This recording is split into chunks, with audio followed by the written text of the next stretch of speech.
The angel of the Lord.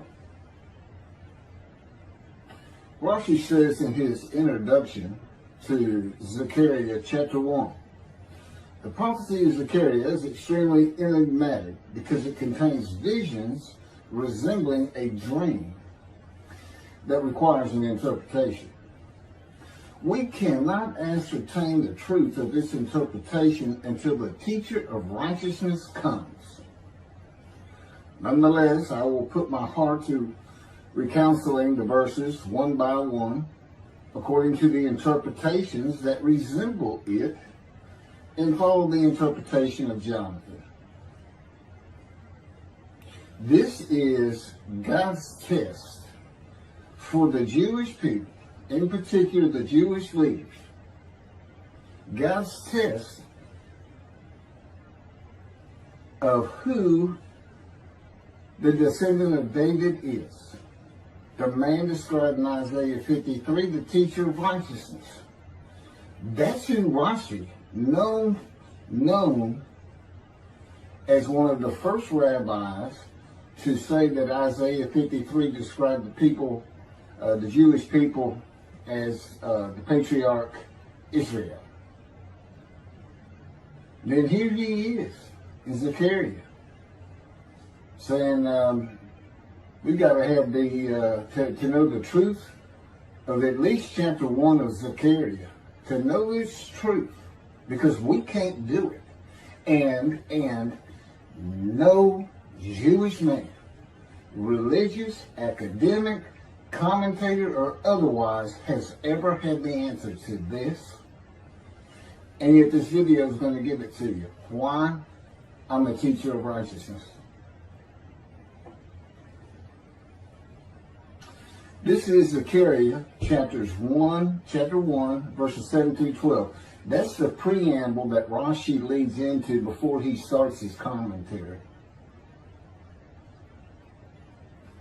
And this is in midrash form. That's where I take parts of a verse and interpret each in individual segments. Verse 7. On the 24th day of the 11th month of the second year of Darius, the month of Shabbat, this word of the Lord came to the prophet Zechariah, son of Berechiah, son of Edo. This word of the Lord. This verse continues with, in the night I had a vision, which is not a word of the Lord. The word of the Lord coming to Zechariah means the messenger of the words of God has come to Zechariah, who is the angel of God's presence, and the word of the Lord. Literally, that's his name. He has alighted upon Zechariah to bring a vision from God. Not a word, a vision. Verse 8. In the night I had a vision. I saw a man mounted on a bay horse standing among the myrtles in the deep, and behind him were bay, sorrel, and white horses. In the night I had a vision. There's a man on a horse standing in the myrtles. He is later referred to as the angel of the Lord, standing in the myrtles. The angel of the Lord alights upon and enters men, and my name, Hashem, is in him and can speak through the man. Zechariah has an angel with him who is his guide in the vision. The deep is like a valley Zechariah is looking down on, filled with myrtle trees, and then an open area below that is where the bay, sorrel, and white horses are. Verse 9. I asked, what are those, my Lord? And the angel who talked with me answered, I will let you know what they are. What are those, my Lord? Zechariah is not talking to the angel. That's an angel. It's not my Lord. Who answered, but who never lets him know what they are. He is asking the man standing among the myrtles on a bay horse about the horses in the open area and calls him my Lord. Verse 10.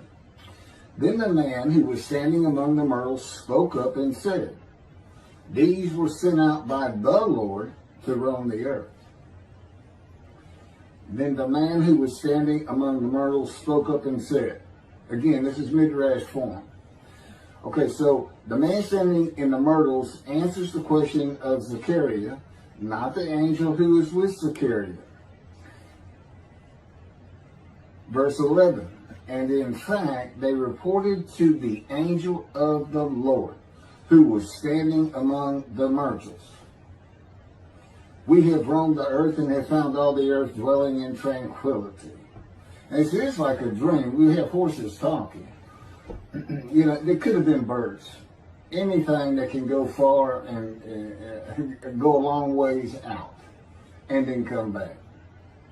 In this case, for this story or for this dream that was given Zechariah, it's horses. And in fact, they reported to the angel of the Lord. They who reported are the horses who have gone to and fro throughout the earth, and they spoke the report to the angel of the Lord, who was standing among the myrtles.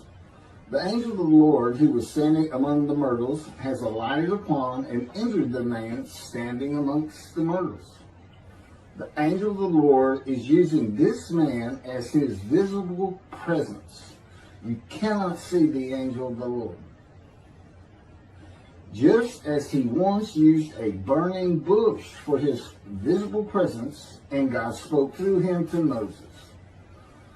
Not just as his visible presence, he also used the man to say, these were sent out by the Lord to roam the earth. In other words, it sounded like the answer was coming from this man. But it's coming from the angel of the Lord, and God is in that angel, his presence. Because that's the angel of his presence. You can find that in Isaiah chapter 63. I don't recall the verse. I never see anything on the angel of his presence. Wherever God's presence is, the presence that enters the temple, I never hear any mention of the angel that has to do with him. Why? It's the angel of his presence. Who is the angel of the Lord. Yeah, I believe, and I'm not certain about this, but I've heard it at least one or two times, and that is Christianity believes the angel of the Lord is Jesus Christ. Thereupon the angel of the Lord exclaimed, O Lord of hosts, how long will you withhold pardon from Jerusalem and the towns of Judah, which you placed under a curse 70 years ago? Thereupon the angel of the Lord exclaimed. Okay, so the angel of the Lord exclaimed through the man. Zechariah heard the words come from the man standing in the myrtles. It is the only way Zechariah could have heard the words. The angel of the Lord can only speak to the man he has alighted upon. Ezekiel describes this as, a spirit entered into me and set me upon my feet, and I heard what was being spoken to me. O Lord of hosts, how long will you withhold pardon from Jerusalem and the towns of Judah, which you placed under a curse 70 years ago? The following verses are from the book of Isaiah regarding this curse. Isaiah chapter 43, verse 2. So I profaned the holy princes. I abandoned Jacob to proscription and Israel to mockery. That, of course, is God speaking. The profaning of the holy princesses is God's prophecy of the banishment of King Jeconiah and all his offspring from ever ruling over Judah and Jerusalem again. The line of the kings of Judah ended. The line described king by king in the first book of the New Testament of Christianity. the line of Jesus. The abandonment and mockery are God's prophecy that the northern kingdom and the southern kingdom of the Israelites will be defeated and deported from the promised land. Isaiah witnessed the deportation of the northern kingdom, but the deportations of the southern kingdom were many years after his death. This is chapter 43, verses 5 through 7. Fear not, for I am with you. I will bring your folk from the east, will gather you out of the west. I will say to the north, give back, and to the south, do not withhold. Bring my sons from afar, and my daughters from the end of the earth. All who are linked to my name, who I have created, formed, and made for my glory. Okay, this is God's prophecy that all the tribes of Israel will return from the Assyrian deportations of the tribes east of the river Jordan that were Reuben, Gad, and the half tribe of Manasseh, and all the tribes of the northern kingdom deported by Assyria, defeated and deported, and the Babylonian deportations of the southern kingdom. It is a prophecy that is specific to the Assyrian Babylonian exiles. This prophecy was fulfilled according to the books of Ezra and Nehemiah and their account of all 13 tribes returning to the southern kingdom of the lands of Benjamin and Judah. Jerusalem is within the lands of Benjamin, and his lands are considered part of the kingdom of Judah, since that is where the kings of Judah rule from. 10 tribes being lost and not returning is a myth. When the 7th month arrived, the Israelites being settled in their towns, the entire people assembled as one man in Jerusalem, as the man Israel, all of them. When the people Israel gather as one man, it is all 12 tribes who were allotted lots of the promised land, and the Levites. They did not receive a portion. They were allowed to go from lot to lot, tribe to tribe, and everybody was supposed to take care of them. The Levites, that would be Levi, the son Levi, the priestly tribe without an allotment of the promised lands.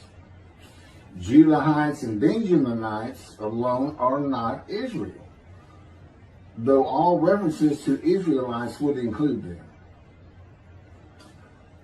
All of Israel had returned together to Jerusalem and Judah, mindful of the imported Gentiles in the northern kingdom, imported by the Assyrians, many of whom tried to stop the building of the second temple.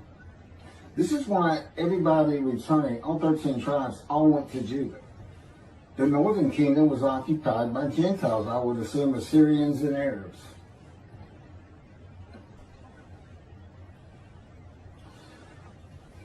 This is 1 Chronicles chapter 9, verses 2 and 3.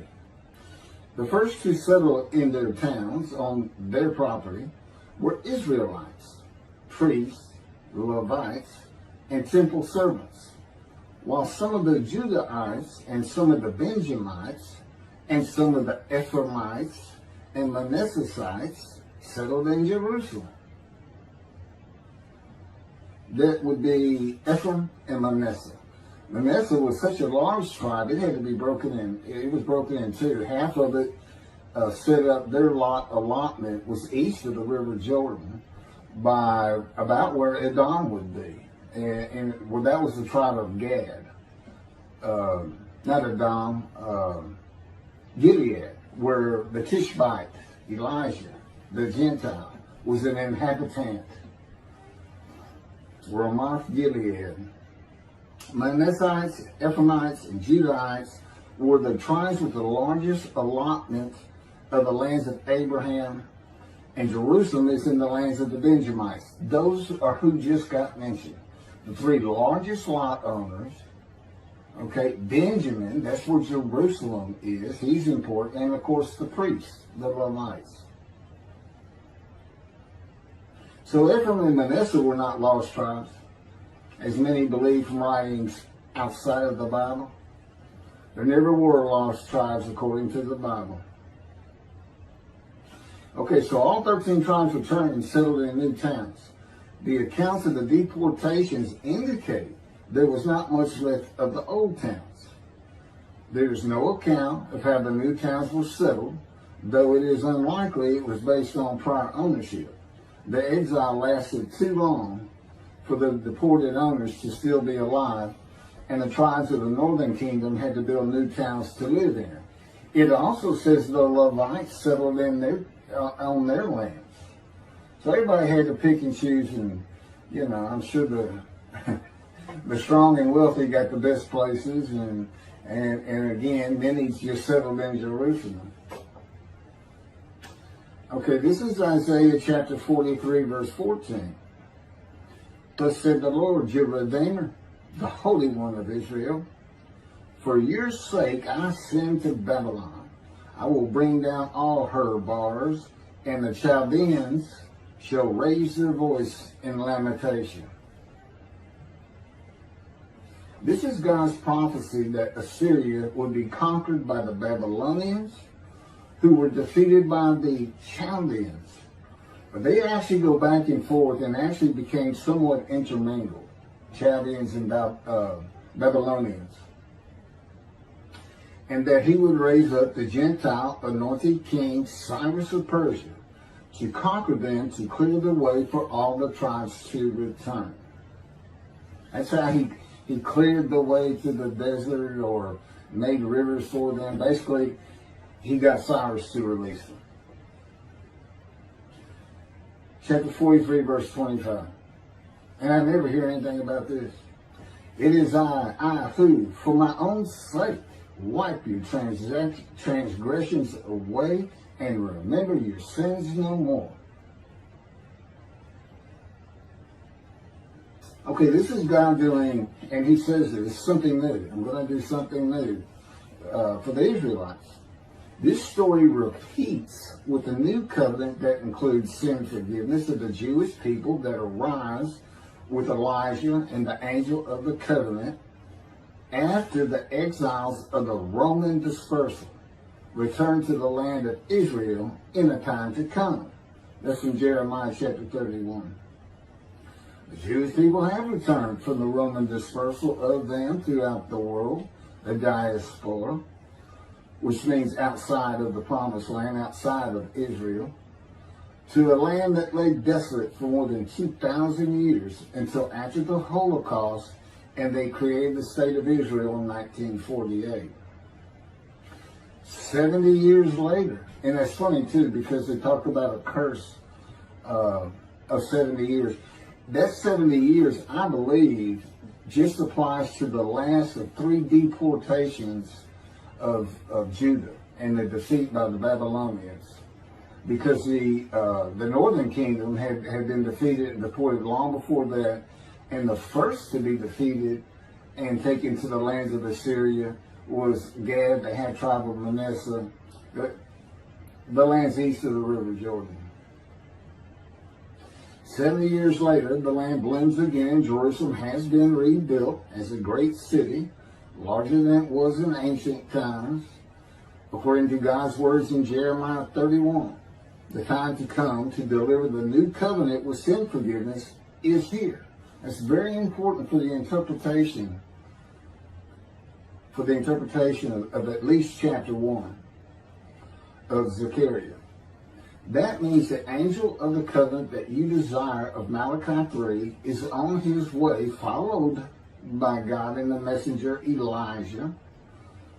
And when God's third temple is built, he will return to it suddenly. This is the day of the Lord. That's Malachi chapter 3. Now, Zechariah is in Jerusalem, and the construction on the second temple is about to begin. Isaiah has written God's words of sin forgiveness, which would have removed the curse long before this, when they were returning, when the remnant of the 13 tribes was returning. And the angel of the Lord proclaims, O Lord of hosts, how long will you withhold pardon from Jerusalem and the towns of Judah, which you placed under a curse 70 years ago? Okay, this vision of Zechariah and the words of the angel of the Lord through the man standing in the myrtles regarding the curse 70 years ago is to make Zechariah think and try to understand why the angel of the Lord would say this. From his perspective, the curse was lifted. He was back in Jerusalem with all the tribes preparing to build the second temple. The vision is for Zechariah to find out how and when the curse was lifted. And that's important today, because this is the day of the Lord. The new covenant is here, and every single Jew throughout the world is forgiven of their sins right now. And that message has been given to me to be delivered. And it's not getting out there. It's just not getting out there. And that's what happened here. Because if you read Ezra and Nehemiah, it's clear they had no idea that their slates had been cleaned. And sin and continue. Once you know that God has just said, okay, I'm not going to remember any of that. Let's all start fresh. I'm here with the covenant of friendship. Let's everybody start being observant Jews. Okay? Which would include going to Yom Kippur. Having a slate clean does not mean you have a lifetime now of sin forgiveness. The books of Ezra and Nehemiah reveal, this is how God had me write it down. This is from the book, Isaiah 53, in the day of the Lord, that was dictated to me. The books of Ezra and Nehemiah reveal that the 13 tribes did not know they had been right. We had to wait for the teacher of righteousness to know. And this is another thing I never see in this Messianic era that is taught, that is coming, is that God is with the descendant of David as he was with Moses. I mean, just right there with him.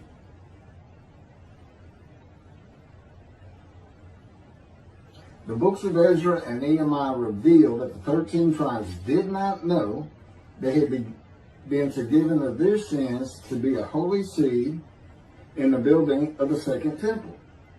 If people know they have been forgiven and have a clean slate from past transgressions against God and his laws, they are more likely to stop their sinful ways and abide by his laws in the future.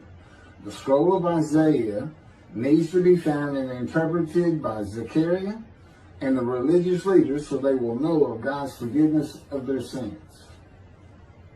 God will be returning before the temple is built. That will be the third temple, to test the devotion of his righteous servant and make him suitable for his purpose, which might prosper.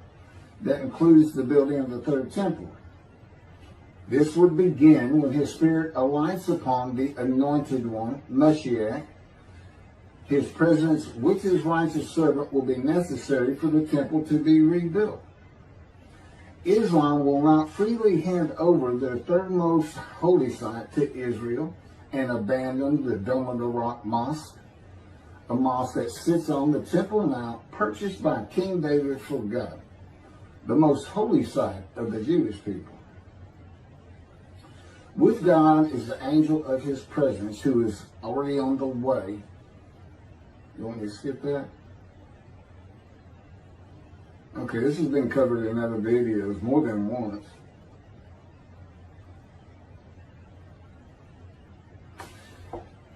The prophet like Moses will have other similarity to Moses beyond writing God's words at his command and direction. As this was written, at God's command and direction, I typed those words. To the greatest degree possible for any human being, Moshe's identity and existence became one with the Creator. Now that's who you're looking for when you say the prophet like Moses. It's not Joshua. I've heard that one. Which is, it says right there on that page, there's never been another prophet like Moses. Well, his attendant Joshua standing right there. If that's... Anyway. Moshe's identity and existence became one with the Creator. I don't think you can say that of Joshua. I don't think you can say that of any man until the Spirit of God alights upon him in chapter 11 of Isaiah. He surrendered himself to God to the extent that our sages say the Shekinah, divine presence, which is the angel of his presence, who is the Holy Spirit. He's an angel, and his body is not human form with wings. His body is the Spirit of God. Wherever God is, his Spirit is. Wherever his presence is, the angel of his presence is. They're always together. So when they alight upon a man and say, okay, we have tasks for you, that man immediately becomes a man in divine beings. And that's the Shekinah. That's the Spirit of God and the presence of God entering into the temple, which would include the angel of his presence. The Shekinah spoke through Moshe's throat. As I have mentioned, God can speak through me. You're only going to know it, just like with the man standing in the myrtles, by the words that are spoken. Okay? Because it's my voice. But it's not me. I can tell the difference. You can't, other than those would be how God would state it. And you can, if you watch closer, you can see it happen in all these videos. I mean, for the most part. Where God just, he just throws out a sentence or two. And I just keep going, I let him get done, and I just pick up from there. We've been working on this for over 13 years. That's from the Zohar, Volume 3, page 232A. And then it says, i.e., he was God's veritable mouthpiece on this earth. That's from the Sefer Hashikos, 5749, Volume 1, page 290, and a footnote. The prophet, like Moses, will also have the answer to these questions. Quote, the great Jewish philosophers try to understand the question of how Moses heard God literally, some insisting that God spoke actual words and Moses heard them with his ears, while others suggest that God's speech was communicated silently to Moses' intellect and only uttered in sound by Moses himself. Maimonides, Rambam, even as he affirmed the communication between God and Moses as a fundamental Jewish belief, ultimately conceded the mysteriousness of that process. The entire Torah reached Moses from God in a manner which is figuratively described as speech, but no one has ever known how that took place except Moses himself, whom that speech reached. That's commentary on the Mishnah, Sanhedrin, chapter 1. Well, I have the answers, and I've been telling you the answers. God is in his Spirit. Spirit enters into you, because we find it in Ezekiel. There's where God tells you. God was telling Ezekiel, get up on your feet. Ezekiel says, at that very moment, the Spirit entered into me, and I could hear the words of God. There it is. When he enters him. Now, he's not hearing that through his ears. There's the first question answered. It's not to your ears. And there is a silent knowing. That's what we call it, or what God has taught me. Now, generally, I just hear words as though they came in through my ears and they're in my mind, as though my eyes and my ears had perceived. But he can put just knowledge into my mind without uttering a word. And it's kind of can be pointed out easiest with when he comes to a man, and like he came to Samuel, and Samuel just says, here I am. It's as though before he speaks to you, and this is what happened with me, he put in a knowledge in my mind that the God of creation was about to speak to me. And so when he did speak, it was as though he had always been there speaking to me. Not